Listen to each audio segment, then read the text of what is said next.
Okay. For more than 20 years, Alexandra Drane has used technology to help people live happier, healthier, and more productive lives. As Eliza Corporation's co-founder and board chair, Alex has helped the organization evolve from pure technology to a key part of the engagement strategies at leading national healthcare organizations. Her human-centered design approach has been applied to government, academic, and commercial enterprises, resulting in higher consumer satisfaction, improved health and wellness measures, and reduced healthcare spending. Named one of the 2014 Disruptive Women in Healthcare's Women to Watch. Wait a minute. Disruptive women? So why is it that you get that euphemism, disruptive, and Marx called a curmudgeon, or, you know, but I like that. Disruptive Women in Healthcare's Women. Alex demonstrates her passion for engagement and authenticity through her mission-driven work. She is also co-founder of Engage with Grace, a not-for-profit movement for people searching for information, support, and guidance about end-of-life decisions. Please welcome Alex.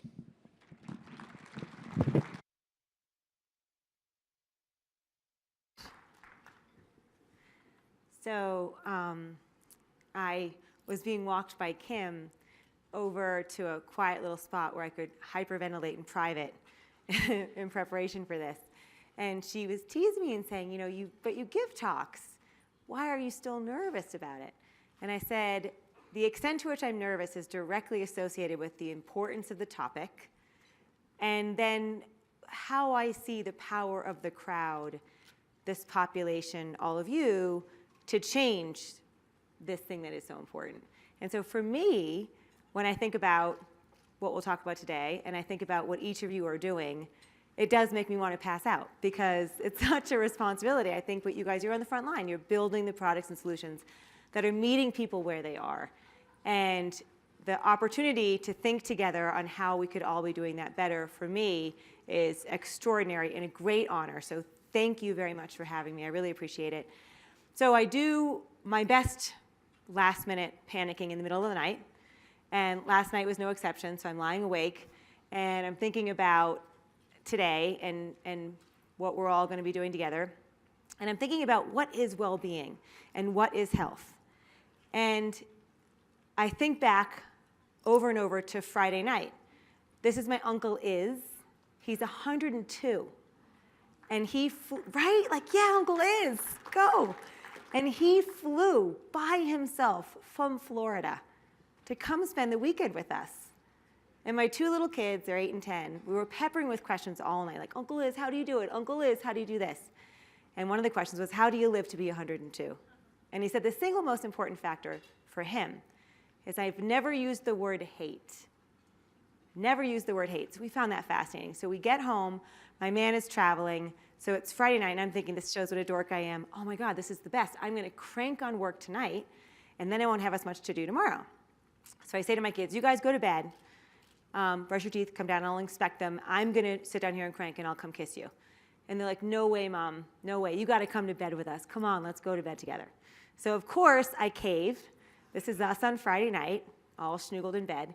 And we were talking about why not to use the word hate. And mostly we were talking about love, which obviously we were feeling all snuggled together in that bed. So I'm thinking about this and thinking about this, and then I start to hear giggling, like lots of giggling, in the middle of the night in my hotel room. And if I had been asleep, it wouldn't have woken me up. It wasn't that loud. It's just more when you're lying awake in the middle of the night stressing about stuff, you hear everything. So I'm hearing this giggling, and then I hear this door open and slam shut, and I hear the giggling move down the hall. And then I hear the giggling start coming back down the hall. And so I think I might be a busybody. I jumped out of my bed, and I went and I looked out that little thing in your door. And I see this wonderful young couple running back to the room with a bucket of ice. And I'm thinking to myself, like, go to bed, be quiet. What are you doing with ice at 2 in the morning? And then I was like, oh my God. Like, you old person, Alex. Like, of course that's what they're doing with ice. And then I said to myself, and that is also well-being, right? Like, good for them. That's health. That's great. And you will love that the very first thing I did this morning was call my man and tell him this story and shock him because he is Sicilian and Catholic. And he thought that was just, what do you mean? What are you talking about? I don't understand what you're implying. So it was a nice middle of the night. Yeah, it was classic. We'll have that discussion again, I'm sure. So I want to share a story with you guys that as I'm telling it, you might be thinking to yourself, I have no idea where she's going, and I don't know how this has anything to do with what we're talking about today.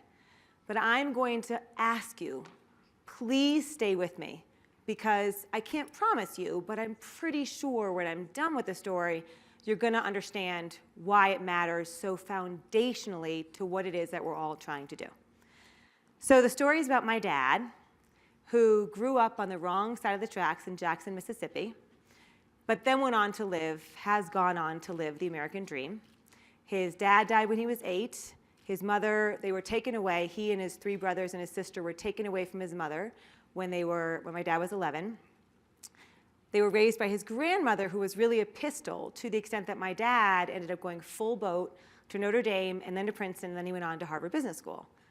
And he founded a company called ATEX, and if any of you have ever wondered where the insert key or the F1 through F12, or they're the ones who automated newspaper publishing, so just a really wonderful technology company. He founded that. He left. He became a founder of the Breakfast Club, which was an angel group. So a very successful businessman. Was on the cover of Inc. magazine as the founding angel. Just absolutely my hero. And I'll show you 2 of my favorite photos because I think they epitomize what it is to be an entrepreneur. The first is if you look at the top 2 windows, that's where ATEX was founded. And this is a picture of him some number of years later breaking ground because they were about to go build their first big headquarters for the organization. So when I was young, my parents got divorced, and the way that I spent time with my dad was he would take me with him to business meetings. He would make me sit in the back of the room and be quiet. But this is how we would spend time together, and over the years, we developed this rapport around work. And we would always take each other challenges or problems or troubles, and my dad's very generous. He was generous with his success, but he was also generous with sharing his failures. And I'll give you an example. When I was younger, gave a presentation that was so awful, I couldn't have bombed more. And when it was over, I went and I called my dad and I said, I just want you to know that my career is over. It's over. I'll be fired and no one will hire me again. And there's a pause, and you can see that he's wondering, like, how nervous should I be? How bad is this? And so he asked me what happened. I explained, and then there was pause again. And this time he broke out in the greatest laugh. And he said, oh, honey, that's nothing. One time I gave a talk to everyone who was most important in my industry, so all the executive editors of all the major newspapers and publishing houses across the country. And my talk was so bad that not only did people pan me, but they wrote about it in the newspaper. They actually wrote about it in the newspaper. So this is nothing. You'll be fine. Look, I was fine. You'll be fine.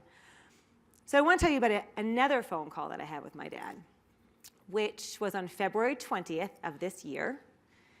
And that morning, we had closed on this big thing that we were working on together. And I was actually on my last day of vacation in Australia, in Melbourne, where we were visiting some very, very, very dear friends. So I'm in the back of the car. I want you guys to feel this with you. So I'm in the back of the car. They have only little cool cars there. So I'm in the back. My daughter Lily's to my right. My son Leo is to my left. Paul's driving, which is the front right because it's Australia. My man is in the front left. We're so happy. We're going to the beach. It's our last day. We love Australia. And my phone rings, and I look down, and it's my dad. And so I pick up the phone, and I yell, Daddy! Because even though I'm 43, I do still call him that. And I'm so excited, and I think he's calling to celebrate what we had accomplished that morning. And there's this long pause, and I hear, Alex, it's Amber. I'm with your dad. He's fallen. He's not moving. He hit his head, and he's lying in a pool of blood. The ambulance is on its way. And so at that moment, I'm in Australia. I'm a half a world away. And this is my dad, who I've tried to explain to you guys is so enormously important to me, and I can't help him. And maybe, he's dying. So I say to Amber, Amber, please put the phone next to his head. And I'm thinking in my head, like, oh my God, what do I say? Like, what if this is the last conversation I ever have with him? What do I say? So I said, Daddy, it's me. You're all right. I'm with you. You're okay. Right? Like, I fall all the time. This is nothing. You'll be fine. You're stubborn, you got a hard head. And she says to me, he's starting to try to move. He's trying to move, Alex. This is a good thing, he's trying to move. So the ambulance comes, and they take him away. They make me get off the phone. And the good news is he's fine. And today he's just fine. The reason I told you the stories before this story, and I want you to keep in mind what I was describing, an extremely competent, very successful businessman, is because I want to share with you what we had closed that morning, which was we had succeeded in getting my dad away from a very, very, very bad man, a con artist, financial fraud, financial abuse. And most of you, I hope, are sitting there thinking like, what? How does that happen, right? Financial fraud happens to a sweet little old lady who's sitting at her table, right? And she's a widow and she's starting to lose it. And that is true. Dementia is absolutely a risk factor. If you have dementia, you will lose 50% more if someone decides to take advantage of you. 1 in 3 Americans over 71 years have mild cognitive impairment or Alzheimer's. 1 in 8 over 65 have full-on Alzheimer's. But I'm telling you this story because that's the obvious risk factor, and there's a not so obvious set of risk factors for financial fraud and abuse of seniors. Things like, believe it or not, being financially sophisticated, educated, and extremely friendly, to the extent that if you are financially sophisticated, by the way, financial cognition peaks at 53, for any of you who are wondering. 53. I'm not saying it's straight downhill from there. I'm just saying we should all be aware that that part of your brain is the first part of your brain to start to go. And you'll see why I'm sharing all this as I keep sharing it. So financially sophisticated, you're going to lose 2 times as much. Educated, you're going to lose 3 to 5 times as much. Combine those 2 things together, you're at more risk even, because usually you think you got it going on. You think you know how to do all this stuff. You're not wary. Extremely friendly, lose 4 times as much. Folks born in the 30s, 40s, and 50s, raised to be polite, raised to be trusting, would never think that somebody would be conning them, lose 4 times as much. And there's another population that I'm calling the tweens, I don't know what we should technically call them, which is sort of when you're lost in the system. You've got 1 cognitive impairment, not more than 1 and not none. So things are beginning to decline. And a lot of you in the audience are doctors, and you understand the difficulty in diagnosing cognitive impairment. But when you have 1, you are at a lot more risk, because nobody has identified yet that this is happening and that they should be watching out for you. Remember when I said that the woman at the table that I pictured in my head was a widow? Widows are actually at less risk. Most of us probably think women are at more risk. Actually, men are at more risk.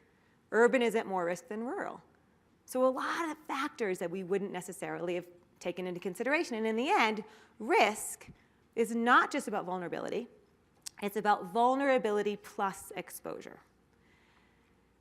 So how big is this problem, right? Or how many seniors are really getting taken advantage of? It can't be that big of a problem. Well, it's actually $2.9 billion a year of a problem, big enough that, this was a 2010 number, big enough that Sandra Timmerman, who was the executive director of the MetLife Mature Market Institute, in speaking to the Special Committee on Aging in 2011, called it the crime of the 21st century. So I'm going to digress for a second and tell you about a company called TrueLink. And TrueLink was started by 2 folks, one of whom had a mother who had a mother with Alzheimer's. And that mother with Alzheimer's was getting taken advantage of terribly. And his mother, the caregiver of his grandmother, was having a very bad life trying to keep all this stuff together. And what she would say to her son is, you know, all I get from everyone else in the family, she had 2 brothers, they weren't helping, no one was helping. You all know the plight of the caregiver, right? When I say caregiver, I mean someone who's caring for someone who's sick, not necessarily a professional. She said, I get a lot of, why don't you try this, why don't you try that? Oh, your life stinks, here's a ticket to a massage, go get a massage. She's like, it's not helpful, my life is falling apart. So he started to dig in, and he figured out a way that you could have a credit card that could actually monitor for financial abuse of seniors. And he started the company. But in the process, he was curious. He's like, I don't think this problem is as small as $2.9 billion. Because everybody I talk to, he said, has a story. Everybody has a story. So I'm digging in. I'm going to go do my own research. And it was very, very buttoned up. You can find it, the TrueLink report on elder financial abuse, published this year. And what they stumbled upon was something that Eliza, where I was for 15 years, we learned how you ask a question can feel like a statement. And I'll give you guys an example. Question 21 on the Living with Heart Failure survey, highly validated, highly used in the congestive heart failure world. And remember, most people who have congestive heart failure are older. Question number 21 is, do you feel your condition makes you a burden to your friends and family? And I can tell you, when we would administer the survey, we would do it with technology, but we were always listening. It was automated speech recognition, and we would listen to make sure it was working well. Do you know what an 85-year-old person feels when you say, by the way, that condition you got, are you a burden to your friends and family? Because they probably hadn't thought of it that way before. And now they are. And the number of times that person would come back to us and literally say, come back to the technology platform and say, I don't know. I guess. Or they would just say, I'm not talking to you anymore, or they would cry. What we learned, and what TrueLink suspected, was that language matters. And I'll give you another example, because I can't emphasize this enough to this crowd. We were doing a program to reach out to, this is an amazing program that went on to win so many awards with WellPoint in California, trying to support parents of children who we believed were obese. We had every reason to believe that they were obese because there were all these secondary markers and sometimes even direct claims about these kids. So we reached out and said to these parents when we got them on the phone, do you find yourself struggling with keeping your family active and eating well? And about 20% of the time, they'd come back and say yes. So we stopped the program because we knew it was wrong. We knew that there were much more than 20% who would be kids that would have this issue. We were failing in how we were asking the question. So we go in this room. We're all talking about what's wrong with this language. None of us, I was not yet, I didn't have children yet. The only one in the room who was already a mom said, well, you're basically saying, are you failing? Are you failing at taking care of your family? She said, why don't we make it a positive word, an aspirational thing? Why don't we say, do you find yourself working to keep your family active and eating well? And does anyone want to take a guess? That one change went from 20% to what percent said yes? 80%. 80%. So language matters. And TrueLink suspected that language mattered when we were asking questions about financial fraud and abuse because this feels shamed. It's shaming, right? Like, did you get conned? Are you a victim of fraud? That's like, are you dumb? And think of how often in the healthcare system we use language in a way that is probably leading people to be like, no, that's not me. Pff, that's not my issue. Employee assistance program, no thanks, I'm fine. I got this. So if we looked at our language differently, what different data might we get back? Well, let's look what happened with TrueLink. So we thought the market was $2.9 billion. They found out that's wrong. In fact, it's $36.5 billion. So pretty significantly off. And if you think about it, this is what makes me laugh in a like, because I don't want to cry kind of way. If it was the crime of the century at $2.9 billion, what is it at 36.48? Like, what do we say? Like the crime of the megaverse, right? I mean, it's a really serious issue.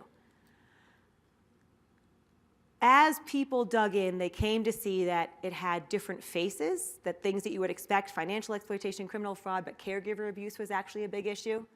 Folks that you know. In fact, MetLife had done a study that showed that while 51% of scammers are strangers, 34% are family, friends, or neighbors. And the definition of fraud is really straightforward.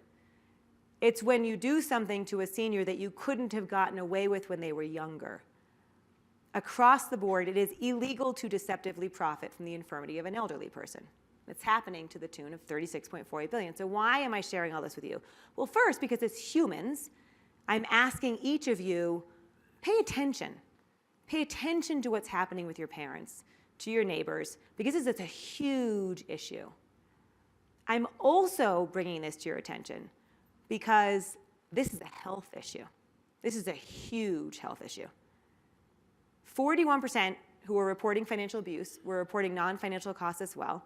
And it's not just a health issue for the individuals who's suffering the enormous financial stress of this situation, but it extends to the caregiver, as you can imagine. This past year was one of the worst of my life, and I've started 4 companies. So I have been through a lot of stress. And most of the stress, you sort of get through it. But if your parent if this is happening, and con artists are really good, right? I didn't just fly in one day and be like, hey, Pops, I think this is a bad dude. Let's get rid of him. This guy was my dad's, basically had become like his best friend. So be aware for your own self, and then let's start thinking about this from the perspective of health professionals.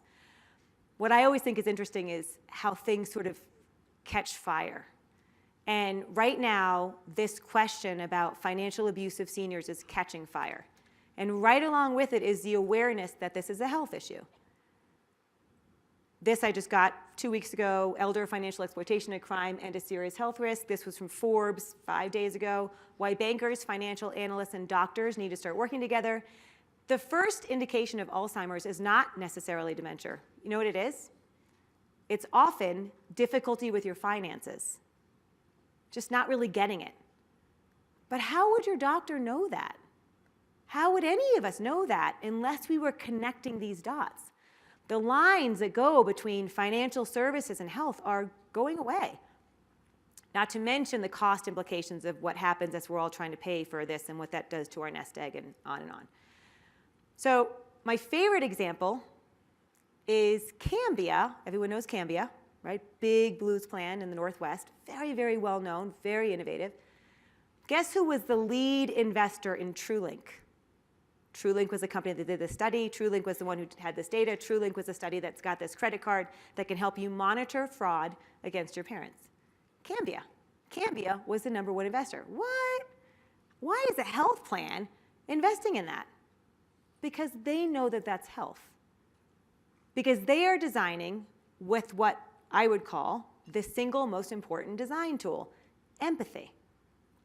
Because if you used empathy, you would be figuring out that the problems that we need to solve are not necessarily the problems that we're thinking about, but the problems that the people we're trying to serve are thinking about.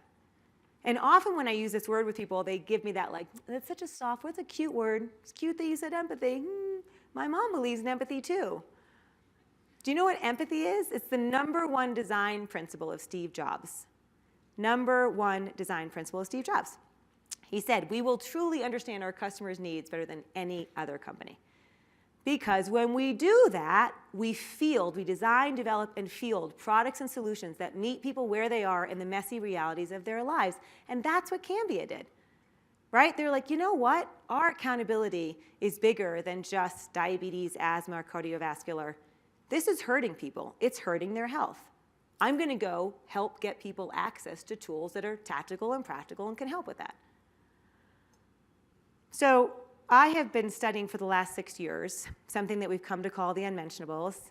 Indu and Matt actually were very brave 6 years ago to give us a stage at Health 2.0 and let us put forth this insane hypothesis that maybe we're focused on the wrong stuff in the healthcare system. That maybe we have to expand our definition of health to include life, because when life goes wrong, health goes wrong. And I can tell you that while I felt this so viscerally before, having been through the year that I have, there's a funny quote, Martina Navratilova, the difference between involvement and commitment is like ham and eggs. The chicken is involved and the pig is committed. Like I'm a full-on pig now in this whole thing. Like I'm committed, I am all in.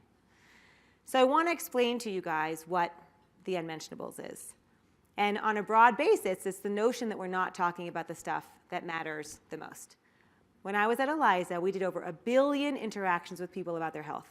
So we were reaching out using an automated technology platform to get people to engage with us so we could get them to get more mammograms, get their colon cancer screening, go see their doctor about their diabetes, get their checkup, whatever it might be, to get them to do the things that we, the healthcare system, thought that they should do. And in the process, we gathered a lot of data and had a lot of these interactions with folks. And on behalf, by the way, of big employers and big payers, big PBMs, so I'm driving to work one day late. This was about probably 7 years ago now. And I had a breakfast. For whatever reason, I notice this guy walking along the side of the road, and he's holding the hand of a beautiful little girl. And so I look at him and I start doing that thing, like that checklist thing, like, oof, he almost definitely has diabetes, probably hypertension, probably high cholesterol. And I'm thinking in my head all the things that we worked with all the big health insurers in Boston. So I was like, well, we're probably going to have to reach out to this guy in the next week or month or year, or whenever they send us his name, and we're going to lecture him about, take better care of your diabetes, and you should take that medication, and you need to see your doctor more often. And what hit me was, I know that we did that with love. I couldn't be prouder of all the work that Eliza did over all those years. But as I was driving, looking at him, I was suddenly struck with, he doesn't need to be lectured about his health. This guy needs a job. That's what he needs. He needs help with his life. And so I went back to Eliza, just in a complete uproar, with this notion that we had it wrong. That if you think about Maslow's hierarchy as a framework, we are asking people to operate at the top of their game, and they don't even have the basics shored up. Right? Taking care of their health is not necessarily a luxury that somebody whose mother with Alzheimer's just moved in and their husband just lost their job and they're probably going to get a divorce. Diabetes? Oh, I wish. Like, let's sit down and talk about diabetes. I can't wait to. That would be a nice break from the hell that is the reality of my life. So we decided that we were going to test this hypothesis that the biggest diseases in the US were not those. This is Mayo's top 10 list. But it was actually these life challenges. It was things like, I hate my boss so much I can't breathe. I don't get along with my family. We should never have bought that second house. It turns out housing prices don't keep going up, right? Like all these things that all of us have gone through. And we went to the literature, and the literature said that these things were true, but often at Eliza, we had experiences where things that were in the literature didn't play out when we would try and do them in the wild. So we said, well, let's just do our own test. Let's see if we can reach out to people, and let's see if they'll tell us that these things are true for them. So what you're looking at is statistically significant, demographically representative. We asked folks, are these things true for you? Do you have these unmentionables, which now, by the way, we would call them social determinants of health? And what you see is 95%. So this is not just people who are older, not just people who are sicker, not just people who have less financial resources. 95% said that they had at least one, and 40% said that they had between 4 and 6. So this room, 40% of us are dealing with between 4 and 6 of those unmentionables.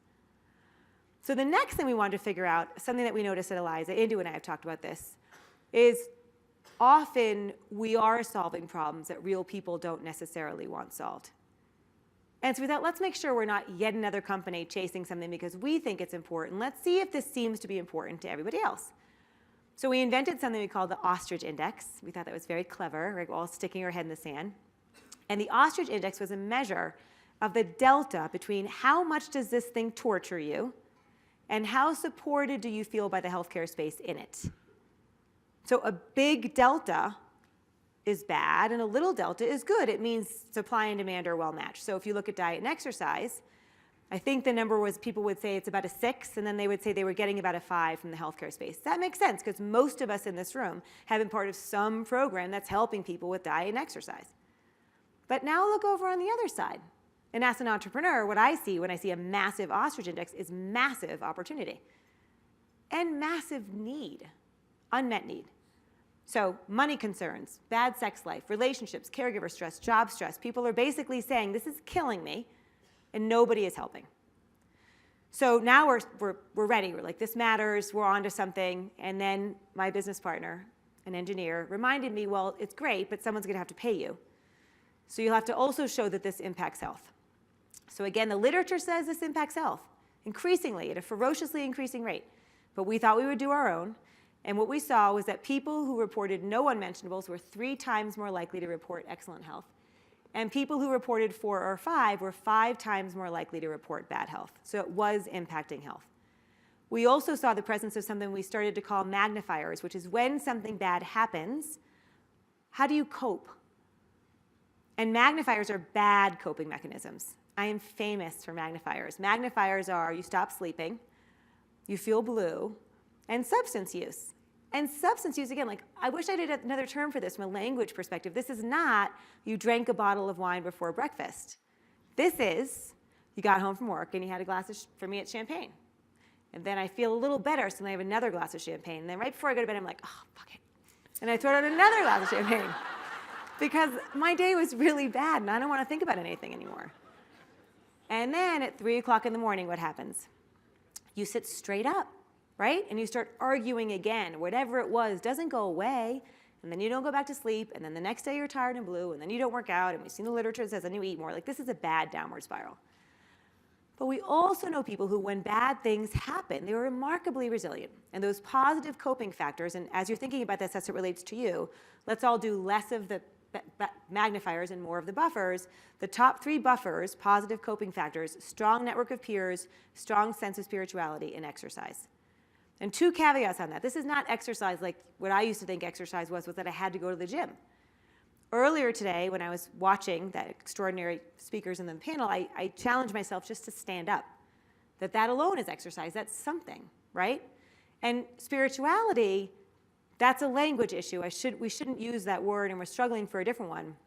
Spirituality doesn't have anything to do with your religion or your faith. It's more, how quickly can you settle? How quickly can you calm yourself down? And I'll give you guys an example. I am famous for knowing that I shouldn't be with my phone when I'm at a family event. So I'll put my phone away, and I'll make a big fanfare of it, like, oh, I'm putting my phone over here. I'm with you guys. And then whatever we're doing, whether we're having a barbecue or it's my daughter's birthday, whatever it is, inevitably I will be like, and I'll get back to my phone somehow because it's looking at me, I'm looking at it, we have this relationship, and then I'll look at it, and I'll look at it really, really, really quickly, and this is the bad thing. And because I look at it quickly, inevitably I misunderstand something. And now I'm in a rage because someone disrespected me, or someone's trying to take my power, or someone's going behind my back, and then I walk around this family event for the next hour like tight-faced, like, no, this is fun, I love birthday parties, yay. Well, in my head, I'm writing the email back. And what I finally learned to do, and I invite all of you, figure out what your settling point is. What I finally got to, for me, is I sort of give myself a timeout. We lost my sister-in-law to brain cancer when she was 32. And I say to myself, how much would Za have paid to have the honor of being tortured the way you are right now? You know what, Alex, you're not dead. Go back to that party and have a good time. Leave this. For me, my spirituality score now, my settle score is through the roof, because the half-life of how long it takes me to get there is shorter and shorter and shorter. So whether you practice mindfulness, whatever you do this one. Find a way that you can make yourself not perseverate over something. What was most interesting, and we worked with Wendy Lynch Maltarum on this, and she was the one who uncovered, it wasn't just the buffers and magnifiers, it was actually the balance between the two. And if you had a high ratio of magnifiers to buffers, so bad to good, you were 7 times more likely to report bad health. So it really matters how you're doing in keeping those together. So we took this to customers just to get a smell test, because nobody was paying us for this yet, and outside of Health 2.0 that would give us a stage, and that was in our 2nd year, it was an interesting idea, and people thought it made sense, but they didn't know what to do with it. And so we kept coming back to, well, what are we talking about? Well, what we're talking about is vulnerability. And if in a world of limited resources, wouldn't you want to know who was highly vulnerable, whose life was an out-of-control mess, who was therefore likely to incur more healthcare costs, and as importantly, not be able to focus on the traditional stuff you're sending them? Because we'll get back to when everything is out of control, you don't have the luxury of focusing on this traditional stuff. And so we came up with the word vulnerability, and we came up with this idea of a vulnerability index, which would measure on an individual basis, but also by extension across a population, the presence and magnitude of these life challenges. We started with caregiving stress, financial stress, relationship stress, against your personal balance of magnifiers and buffers, positive and negative coping factors. 2 quick side notes on this. We weren't going to originally call it the vulnerability index, because that's negative, right? Like, why would you be so negative? We wanted to call it something like the happiness index or the resiliency index. But we went out and pressure tested that with people, and you know what they said back to us? Please don't call it that, because I'm so tired of being measured negatively on a positive scale. Can you instead help me validate that my life is hard, right? And what we'd hear from people when we would give these talks, they'd come up to us afterwards and say, thank you so much for giving me language. Thank you for helping me able to go back and explain to my family, I'm not really a jerk. This is why I'm a jerk. I'm actually a good person. I know I've been cranky. I know I've been terrible, but I'm vulnerable. I'm having a hard time. And the number of times we heard that back from people was astounding to me as someone who's been in the healthcare space for so long. So we finally convinced some huge partners, companies like Cigna, to do this with us across big populations. And you will not be surprised to see that folks who were highly vulnerable when you controlled for age and gender were 2.6 times as likely to have diabetes, 2.9 times as likely to have back pain. They were 5 times as likely to be struggling with behavioral health issues, and they were costing the system 5 times as much. This finally got my business partner to say, okay, that actually makes sense. Now I can see why this matters. Of course, he's highly vulnerable all the time. I could have pointed this out to him a million times. But once you could quantify it, then he was like, okay, this makes sense. And what's most humbling to me is not just how long it took us to get there, but we weren't the first people to invent this, not by a long shot. And there's an awesome breakout this afternoon all about the Adverse Childhood Experiences Study, which was 1998 by Kaiser. I wish I'd seen this before we did all of our work. And they found that adverse childhood experiences, call them ACEs, have a foundational and forever negative impact on your health. Now, when I heard that the first time, I always think about, like, what does this mean for me? So the first time I heard this, I was like, well, I definitely didn't have any ACEs. I had a great childhood. Well, if you look at the definition of what ACEs are, it's not, some of it is hard stuff like incarceration, but it's also divorce. If your parents went through divorce, if one of your parents was ever depressed, you could have had an adverse childhood experience. In fact, 67% of us have. And 12% of us have had 4 or more. And if you did have 4 or more, you are at 2.5 times the risk of COPD, 4.5 times the risk of depression. And if you have 7 or more, 3.5 times the risk of ischemic heart disease. So this stuff is really real, but we're not doing anything about it. It's unbelievably important that we start taking seriously these life events. As a serial entrepreneur, one of my favorite marketing techniques is nobody ever got fired for using IBM. And healthcare is highly risk averse. So one of the best things ever is when big brands start getting behind things that you would have thought was crazy. And we got great credibility just from Health 2.0 letting us take the stage.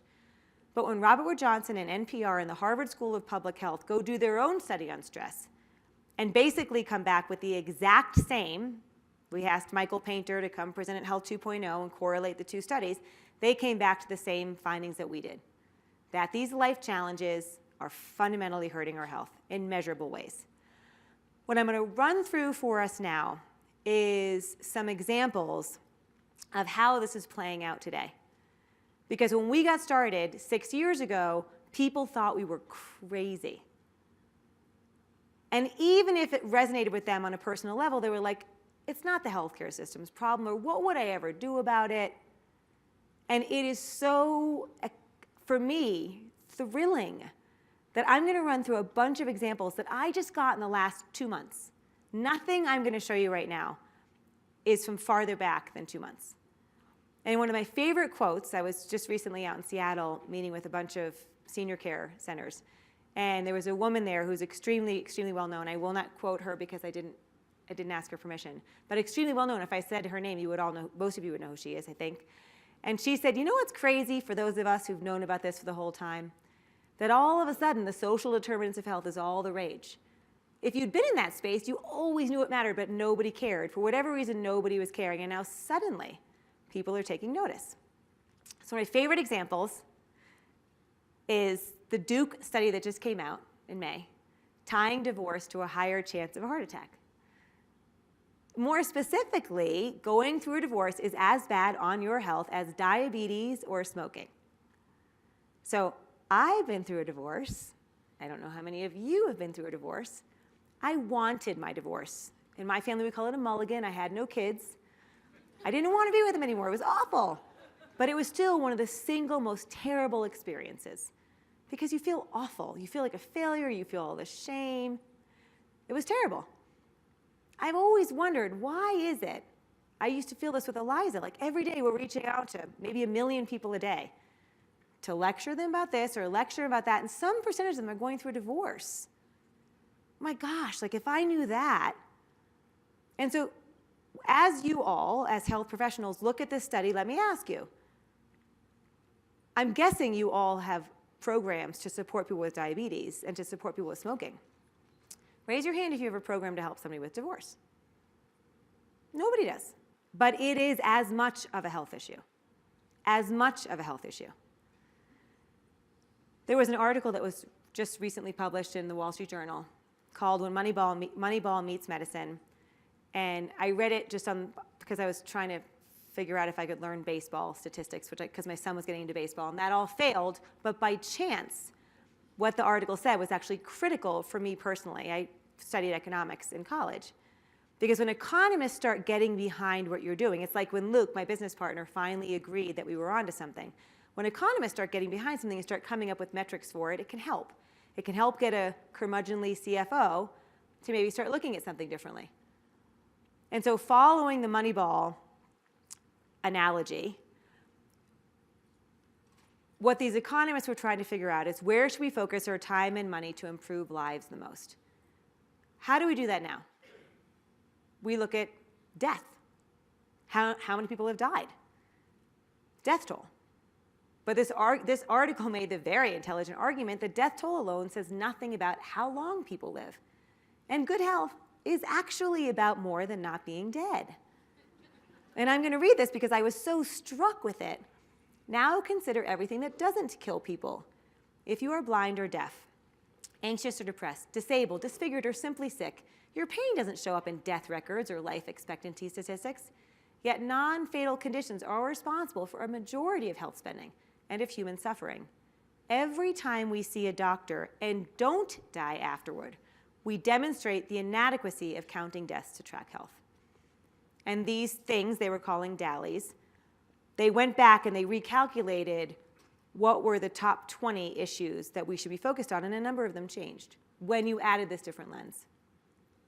I, as an entrepreneur, also look for when folks begin to jump on the bandwagon. And I have a lot of respect for Inovalon. I have historically because of the work that they're doing. I do now because they published this study about a month ago or 2 months ago to great fanfare that they had just finally figured out using their big data. They had just finally figured out, and they had big data to prove it, that health is about more than clinical conditions. That's great. Thank you for that. Of course, any of us who've known health leads, for example, it's a great example. Talk about Maslow's hierarchy. Health leads puts in the doctor's office a prescription pad so the doctor can say, oh, you have no heat, oh, you have no food, oh, you have no electricity, oh, you have no safety. Here, take this to the woman sitting at the desk in the corner, and she will get that resolved for you to the extent that we can before you leave the office. But I'm glad that companies like Inovalon are publishing ginormous reports that are pointing out that clinical health is not the only factor. Because you know what that means? That the risk-averse people who are reading those reports and sitting in positions of power, deciding where the money goes, deciding the roadmap, are going to start taking this stuff seriously. And that's what we all have to do. Wall Street Journal article, this was probably about a month ago, talking about financial stress, talking about how one of the fastest growing health programs is helping employees with financial stress because it impacts their health. It impacts productivity, but it impacts their health. Honor. Has anyone here heard of Honor or Home Hero? These are Silicon Valley darlings right now. They just raised, each of them, $30 million like that. And they didn't just raise $30 million. They raised $30 million from the A group or whatever it is you're supposed to say, like, oh, tier one. Who's your investor? Is it a tier one investor? Like, they got tier, which as an angel person, I'm like, really? Just revenue is the best investor. Deliver something people want to buy. That will help. What I'll tell you about Honor is their, I think, lead investor is Mark Andreessen. They have Yelp founder and CEO, PayPal co-founder, Jessica Alba. So this is something that Hollywood's now beginning to take a little bit of notice of. Producer Cash Warren. So what we're seeing is these companies, what Honor is essentially is Uber for senior care, Uber for home care. So that you can go to this site and it will tell you how to get a home health aid or who can go get your groceries or whatever else it might be. because we're finally beginning to recognize that when you're a caregiver, do you know that caregivers have twice the rate of depression? They are at twice the rate of coming down with chronic diseases. If you're caring for your partner, you have a 65% increased chance of mortality. And Alyssa Eppel did a study that shows that caregiving shortens our chromosomes, and you could be taking as much as 10 years off your life. We should all be able to name like this, 10, 20 companies that we ourselves have heard about, and we should know within our health plan where we would go if we were a caregiver to get help, but I bet few of us could. Because it hasn't been something we talked about. It hasn't been something we considered our responsibility. I have the great honor of doing some work with Beth Israel. They just defined as a never event being treated with lack of respect.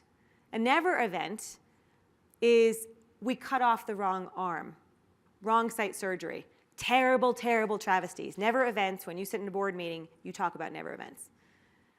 A lack of respect is now a never event. Can you imagine that? And published in The Lancet about the impact of a lack of respect. One of my very favorite examples, CareSource. You know, one of their most promising health programs right now, they're a big Medicaid plan in case any of you don't know. One of their most promising health programs is they help people get a job. How much do we love that? That's their health program. We're going to help you get a job. Like anyone who knows anyone who hasn't had a job or who's been going through a hard time, and Vic, thank God, Vic is coming, and he'll be the last person to speak to you guys on Friday. The work that exists around purpose and the need that each of us have to feel valid and needed and as though we're doing something that adds value. So we're all looking at getting a job. It's great, now you can pay for this stuff. But it's more than that. That gives you a purpose, right? So the health impact, this Medicaid plan is smart enough to understand that if they want to drive bottom line impact from a health perspective, forget diabetes, and I'm not meaning to pick on diabetes, it's just that everybody, all they talk about, diabetes and asthma and cardiovascular, that stuff matters, but this stuff matters, I would argue, more. Or at least as much, and is absolutely an exacerbation with any of the conditions that you are looking at. And if you're looking at that condition in the absence of these life challenges, don't be surprised that you're not seeing any impact. Or you see an impact for a blip, but then it goes away. And then my last example is Iora Health, which is a Boston-based company run by a Harvard physician named Ruchika Fernandopulle, who sort of got sick of the whole thing and was like, I'm throwing out my traditional perspective on primary care, and we're going to build a system, a health system that meets people where they are. And their Net Promoter Score, I'm guessing you guys are all familiar with the Net Promoter Score, it's a metric for customer satisfaction. Apple's Net Promoter Score is 72. Kaiser has the highest in our industry at 35. And Iora practice on average scores above 90. Interestingly, TrueLink, their Net Promoter Score is 91. Because these are companies that are solving problems that are torturing people. And finally, someone's coming and helping them with it. So anytime any of us get praise, I do this too, we look like, well, there's something wrong with that. You got a 90, well, that's just because you're cooking the book. Something else is going on. And I love at Kevin MD, and if you don't follow him, you should. But his perspective when the New York Times article came out was, that's just because Iora physicians have 1,000 patients, this much smaller panel, a 50% smaller panel. And I just want to point out 3 reasons why I'd urge all of you to not disregard Iora and what they're doing, and instead to look at what they're doing and think about how you could apply it in what you're doing. Point number 1, they refuse to bill. They won't bill. They threw out billing codes. They said it has nothing to do with the actual care of the person. It does not reflect what's actually going on with them. Instead, they created their own health record that looks at all these other things. They have a worry score that looks at clinical conditions, as you can imagine, but also looks to measure these life things. You know, Alex is worried her husband's having an affair, or Alex's mother just got diagnosed with cancer. Alex has a high worry score. And every day, they focus first on the people who have the highest worry score. And they get to them. They help them with whatever that might be. And the way they help them is with a staff that is no longer hired purely based on, in fact, not at all based on whether or not someone has clinical expertise. It's based on one thing only, which is empathy. You don't get hired there unless you have high empathy. Because that's the way they figured out over time that you can create a connection, and without the connection, you don't know what's going on with somebody, and you wouldn't know what to do with them. So I want to juxtapose what we just talked about with what the hottest, coolest topic right now, which is big data. And I'm not against big data. But what I want to submit to you guys is the idea that we have to supersize everything. It's just more data, get more data. Maybe it's not more data, maybe it's the right data.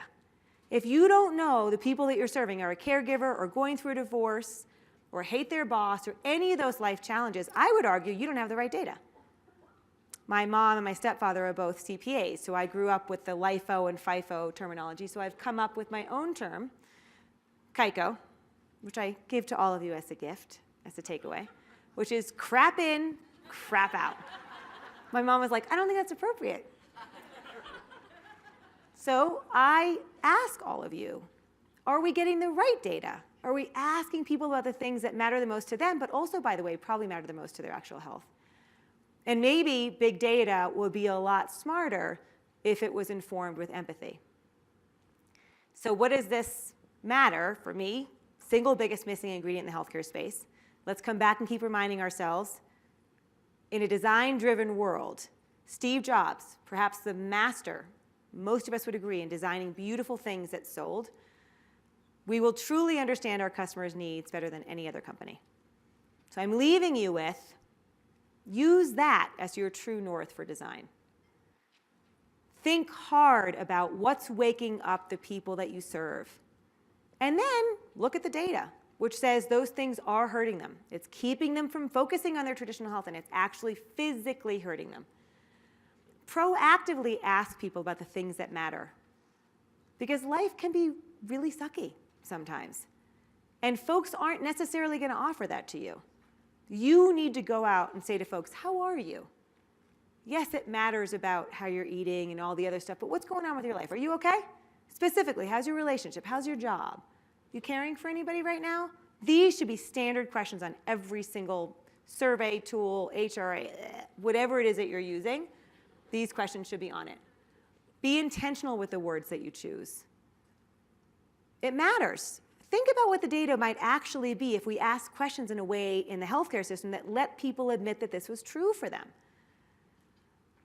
And help people feel less alone. Because all of us have been in that place where you think you're the only one who's suffering with that problem. I'll give you a quick smoking cessation example. When we would ask people, do you smoke? You could feel their hackles come up. And we'd only get, of a population that we suspected was smoking, 8% of people to say yes. But if we said, it doesn't really matter if you smoke or just know someone else who does, we all know how hard it is to quit, and then asked if they wanted some help with quitting smoking, 40% of people said yes. Because we carried with us, you're not alone, we've all been through this, which gave people permission to admit it. And then I'm like, screw that. Actually, I think we should help people feel beautiful in their vulnerability. What if the language that we used helped people to feel that they weren't only not alone, but they were doing things that really mattered? Let's take caregiving. I would argue caregivers are our country's unsung heroes. But 50% of people who are caring for an aging parent are afraid to even say it at work. We should be celebrating these people. Are you kidding me? So how can we take these things that folks might be ashamed of talking about, change the language to the extent that people feel not just alone, but actually proud of the stuff that they were going through, and then meet them with products and solutions that actually and genuinely add value? And I'm 2 minutes over, and I'm sorry. Thank you.